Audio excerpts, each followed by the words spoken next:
unsupervised kids running around or sitting on the stairs and creating like a barricade that you had to walk through. You know, these are just little things and definitely first world problems, but it became kind of a running joke on our last cruise when we would be confronted with these situations that Marcus and I would look at each other and say something like, "When is our next cruise with Virgin Voyages?" It is Sunday, May 14th, 2023, and on this week's edition of Sunday Sofatime, we're talking about apologizing to Virgin Voyages.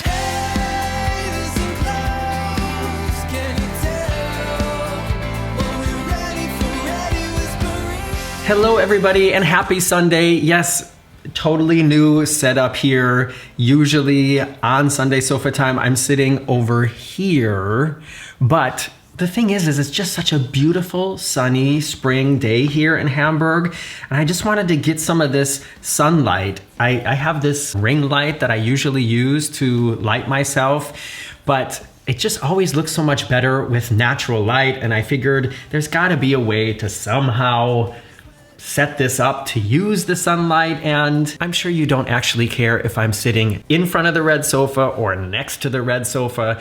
I hope that you're not here for the red sofa. If you are new here, however, I'm Morgan from the Very Unofficial Travel Guides. I travel all around the world to popular and not so popular tourist destinations to give you a very honest, unofficial look at what it's like to be there. Nobody pays me to say anything is good or bad. I go there, I see it, and I tell you how it was. I also wrote a book called Getting Stitches on a Cruise Ship, filled with stories of crazy, true things that have happened to me while traveling the world. If you want to check that out, it's on Amazon.com. It's not only a way to get a fun little book to read about travel things, but it's also a way to support what I do here on YouTube. All right, getting to today's video. Here on the Very Unofficial Travel Guides, I don't make videos only about cruising, but there are a lot of videos about cruising just because there's a lot of people out there interested in cruising and looking for information about cruises. And one of the newest, most talked about cruise lines in the past like 4 or 5 years, maybe it's only 3 or 4 years to tell you the truth, is Virgin Voyages. This is the new adults only kind of super fancy cruise line from Richard Branson, who was also behind the Virgin Airlines and Virgin Mobile and this Virgin Galactic spaceship ride you can take. And after I did my first Virgin Voyages cruise, I kind of said that it wasn't really a cruise line for me and I wouldn't really look forward to doing it again. And then through some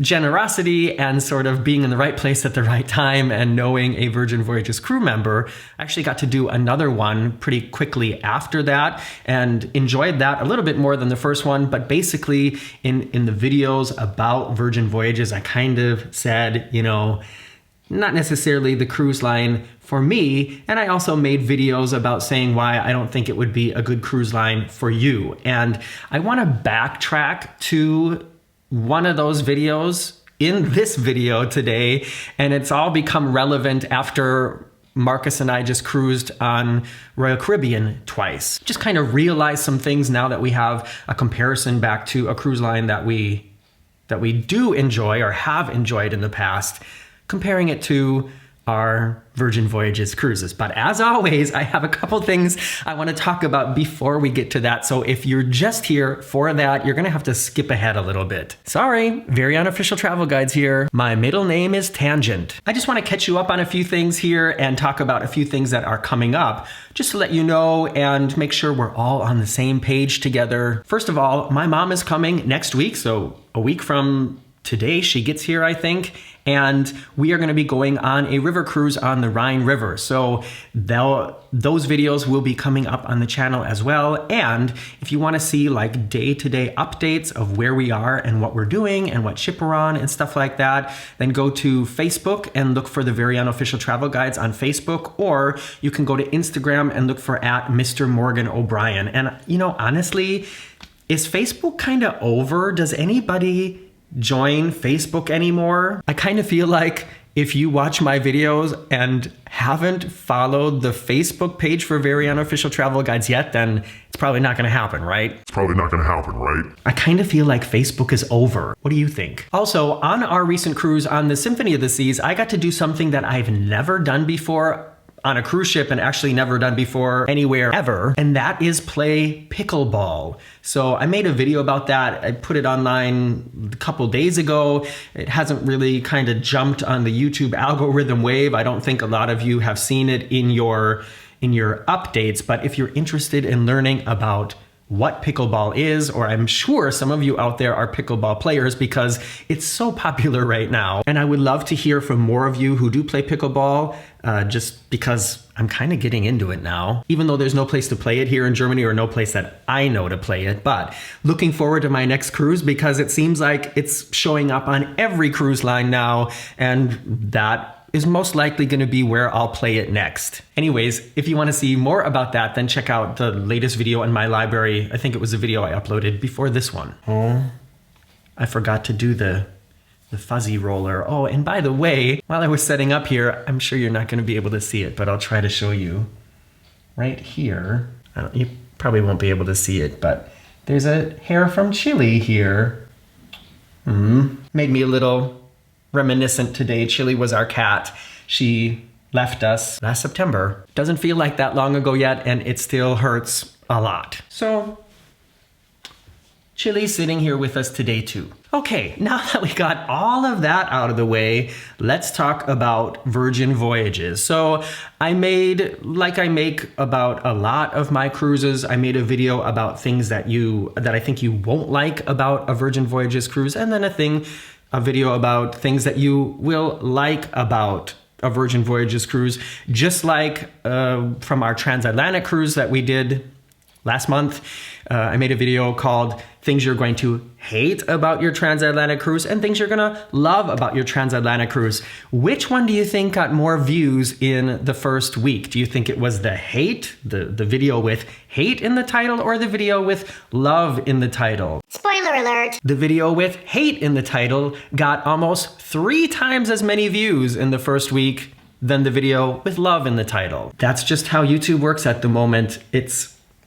I think it's annoying, and people would say, well, don't feed into it, but I've talked about this before, and I know other content creators have talked about it too.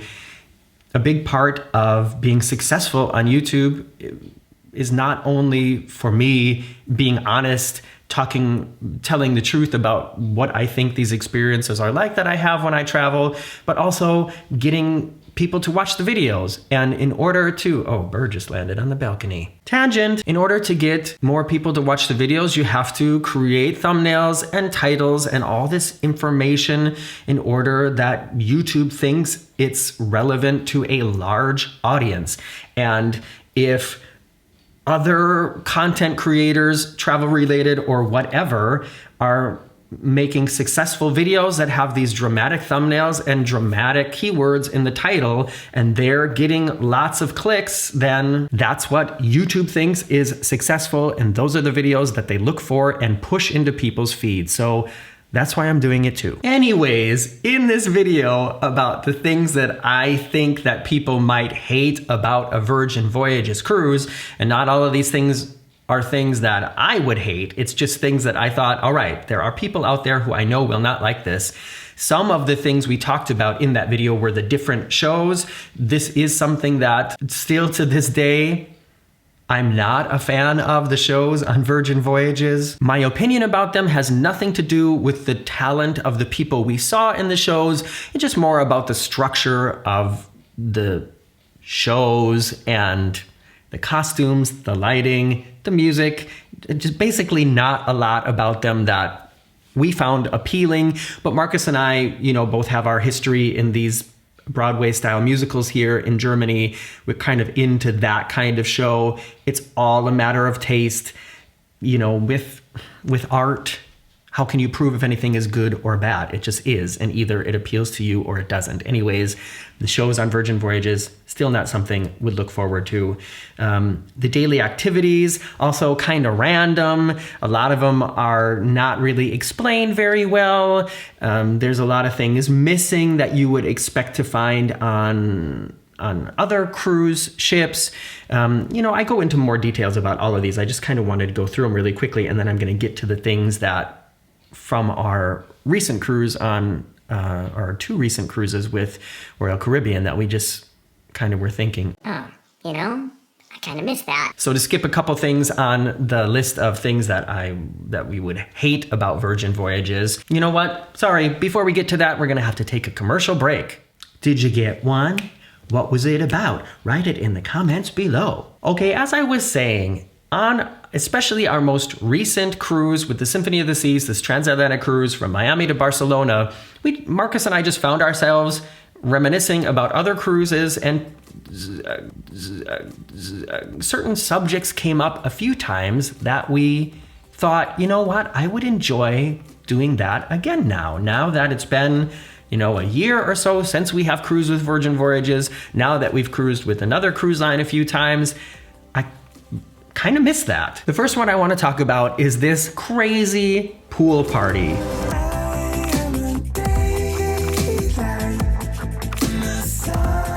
This was like an unexpected highlight, not only from our second Virgin Voyages cruise, but from my entire cruising career. And Marcus and I didn't really know what was coming. We didn't know what to expect.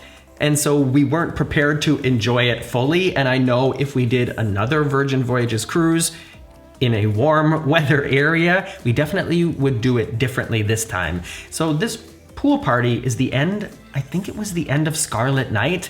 And on our first cruise, Scarlet Night ended in the big indoor theater venue because it was just too cold out to be at the pool. But on our second cruise, it was warm and fantastic.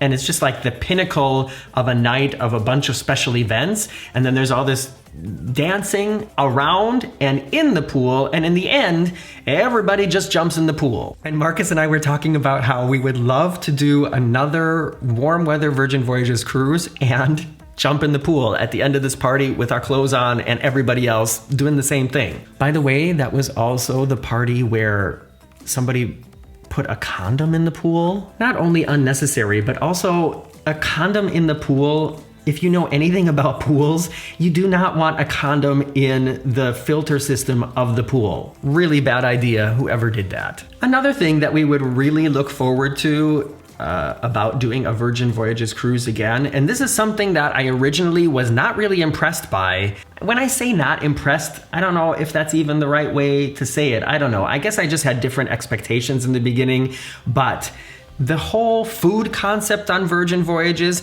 now that I've cruised with Royal Caribbean again, I guess I kind of appreciate it in a different way now. And what makes Virgin Voyages different than, let's say, Royal Caribbean again, is all of the restaurants are included. There's, I think, 21 different dining venues, from table service to quick service and ice cream and pizza and things like that.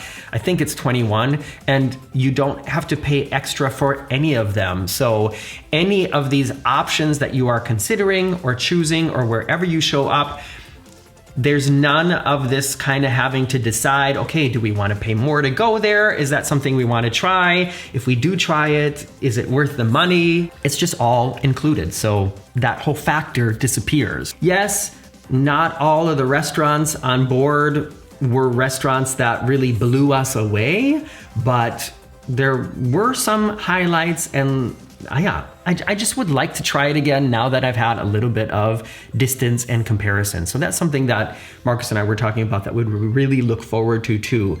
And here's the final thing that we mentioned several times on our transatlantic cruise, and that is the fact that on Virgin Voyages, there are no kids allowed. Stars, I keep seeing stars inside your eyes. You all know I'm not against kids. That's not what this is about. However, I guess there was just a lot of kids on our last 2 cruises, and that set up situations that we found to be kind of annoying at times. A lot of adults, when they're on vacation, they let themselves go a little bit. They get loud, they act in a way that's different than maybe they would act at home. But kids, they do that times 10 sometimes. And Marcus and I found ourselves often being just a little bit annoyed by kids being loud in the hallways, kids being loud in the cabin above us or below us or on the balconies, unsupervised kids running around or sitting on the stairs and creating a barricade that you had to walk through. you know, these are just little things and definitely first world problems, but it became kind of a running joke on our last cruise when we would be confronted with these situations that Marcus and I would look at each other and say something like, when is our next cruise with Virgin Voyages? Just because it's nice to be, sometimes it's nice to be in an adult-only environment.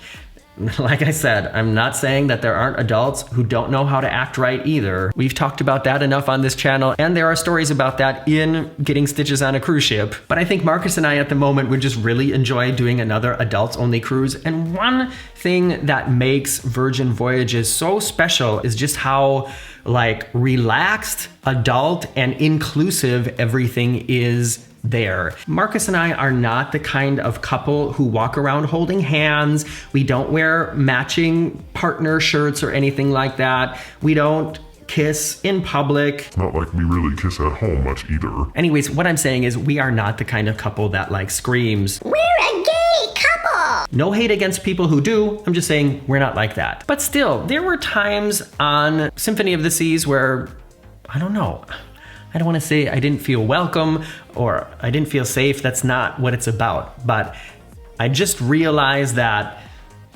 being in the environment that Virgin Voyages creates on their cruise for same-sex couples or maybe somebody with a different gender identity or whatever, it's so much more relaxed on Virgin Voyages than it is on Royal Caribbean. Not saying that it's not accepted on Royal Caribbean, but if I wanted to sit a little bit closer to Marcus at dinner, or if I wanted to hold his hand, or if I was feeling romantic and wanted to give him a little kiss, just a little kiss. Just a little kiss. Just a little kiss. Just a little kiss. Just a little kiss. Just a little kiss. Just a little kiss.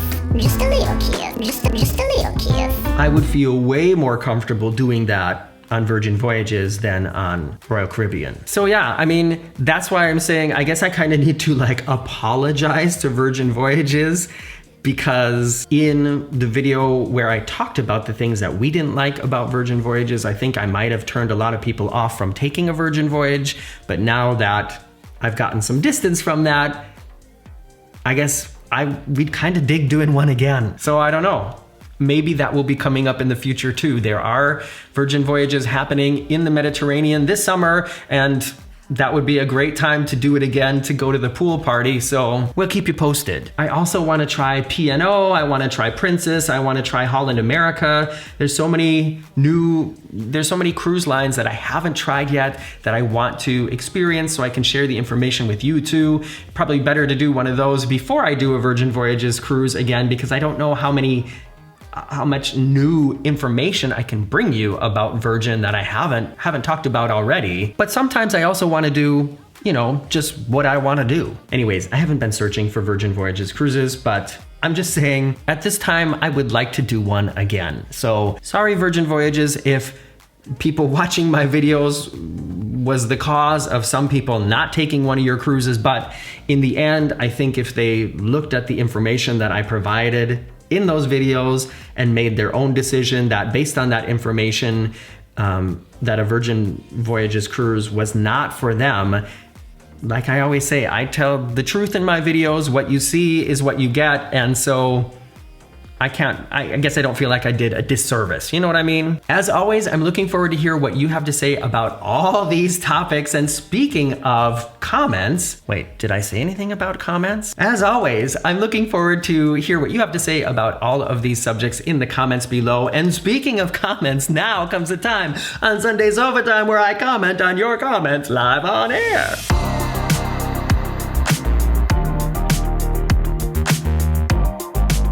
Oh, my leg is so asleep right now. I'm afraid to move it. There we go. In last week's Sunday Sofatime, I presented a list of things that I think you might love about doing a transatlantic cruise, because there are things that are just so different about that style of cruising. These comments are on that video. The first one is from April6335. April writes, less crowded ship, ? I'm guessing. I haven't been on a transatlantic cruise before. I want to though. Which is better, Europe to US or US to Europe? Tangent, the butt cut had me laughing. Well, I'm glad I could put a smile on your face, and I've answered April in the comments as well, but I just thought I would pick out this comment to talk about it with you as well. And that is, First of all, I ask April, well, what do you mean by better? Define better. Everybody has a different expectation. So we talked about that in the comments. And the thing that I came up with that makes going from Europe to the US better is most of the transatlantic cruises that go in that direction are in the fall, like in the end of the summer, where it's starting to get colder over here in Europe. So if you go from Europe to America, it gets warmer every day, and you're going in the direction where you change the clock in the like advantageous way. So when we did our transatlantic from America over to Europe, we lost an hour on several days, meaning the days are shorter, but when you go the other direction, they get longer. So not only does it get warmer, but the days get longer too. And in that sense, it's better to go that way. Next comment is from Scotty Thompson. I'm just gonna read part of it here. Scotty writes, "Love your videos, Morgan. Thank you. I love that you're here. I just finished watching Ben and David's recap of the same transatlantic cruise. I assume you were also on." Yes, I was, and I got to meet them and say hi. They had issues with food and service, as well as the venues being overpacked for events and shows because everyone was going to them. I guess it's one of the hates of not having many or any ports to stop at. I guess I am gonna read the whole thing. Wondering what your experiences were with regards to what Ben and David reported on. Thanks so much. Well, I watched Ben and David's video too, or a part of it, and they did a lot of things that we didn't do. They went to the main dining room a lot. We didn't. We only went twice, I think, on our 12-night cruise. We usually don't go to the main dining room at all. Twice is already kind of a high average for us. And we also never went to trivia. So those are the things that they mostly, I think, were saying were not, were very crowded, was trivia. There weren't enough seats, or it was in too small of a venue, and that they also had bad experience in the main dining room. I can say that on our last cruise on Royal Caribbean, which was Wonder of the Seas around the Mediterranean, we did have a pretty poor experience in the main dining room on that cruise. Made a video about that.